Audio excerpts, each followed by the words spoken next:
we're about to welcome the one and only Jason Murphy to the platform. So let's have Mr. Murphy join us. Jason, are you there? I am here. How are you? I love it. There you are. We're doing We're doing great. We're great, Jason. much better now that you're here. I can tell you that. So Jason, can you see my screen okay? I just want to make I sure that can. all okay, perfect. Because I've got some goodness in store for us. And mostly it's because you're here. So this is going to be a fun ride. We've gone through our introductions. We're ready to talk to you. Jason, you're kind of a big deal at SanMar. I'm not sure if people are aware of that. I do what I can. Listen, how humble is he, Terry, right? Well, Jason and I go back way further back than Equipment Zone and SanMar. But as you said, we're on the clock. So let's jump in. Jason, all the inventory issues, are they behind us yet? And, Yes. and what lessons have we learned through the previous supply chain issues?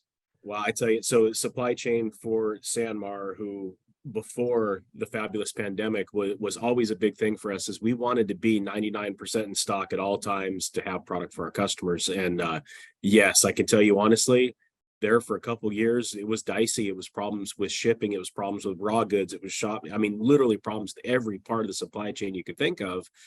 And yes, it is behind us. Our stock is continuing to increase every month. And it's now down, honestly, with what we have is we need more people in our DCs to put stuff away. So if anybody's looking, we got DCs in 9 areas. We definitely need some more people.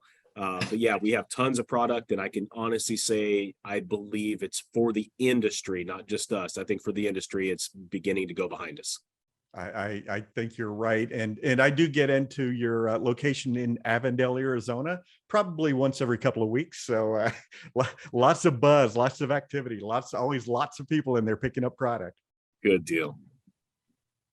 All right. I love that. Sorry, I was also getting some notifications to turn on the chat. I was under the impression that was on. So Roy's going to correct me if I'm wrong. But Jason, I also wanted to talk to you quickly about decoration trends. You guys have a whole team dedicated to this. And a lot of times we're talking back and forth about how your team keeps your eye on some of these emerging trends. And sometimes that's like apparel. Sometimes it's the production. Sometimes it's colorways. But a lot of times for you guys, it's also the actual imprinting methods, the decoration techniques. What can you tell us about that? How do you do that? It's quite a bit. We've got a team of about 8 of us now, and we're all over the US. We deal with the largest contract decorators that exist.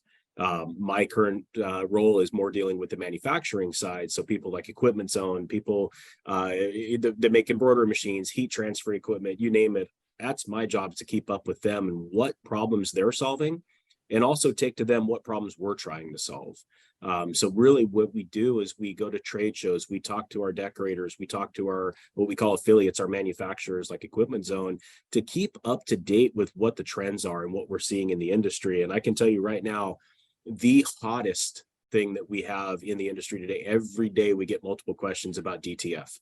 And it's a hot topic. I spent about a year researching this, understanding who's out there, who's playing, who's trying to make stuff. And there for a while, Jay, and we had this discussion, we were standoffish. I knew the technology was there. I knew it would at some point come up to a time where it would make sense for people to get in. And my response to everybody in the industry who asked me this question was, you need to wait until some of the bigger distributors and manufacturers get involved. And now that we have people like Equipment Zone in using and making DTF equipment, it's a lot easier for us to say, yes, it's time, you need to jump into this. Because I know from personal experience, they now have support. They now have good equipment. They have ways to utilize this equipment and actually make money with it. So, yeah, I mean, not only just DTF, but heat transfer as a whole is a huge, huge growth trend in the industry. And then from there, really it's down to DTG. DTG is still growing. It's moving every day. I hear more and more your large contract decorators getting into it. Finally, it took a long time for them to jump in and understand where it makes sense. DTG's only been around for 18 years now. And so some of these guys have been saying, say it ain't so for 17 years, right? But it's truth. Hey, Jason, do you see any downside or negatives with DTF transfers? Are you seeing anything out there along those lines? I would say that there's really not any negatives in my opinion. There's not a downside. The biggest thing I try to get people to understand with DTF is DTF is not just for t-shirts. And honestly, to me, that's not the biggest problem that it solves.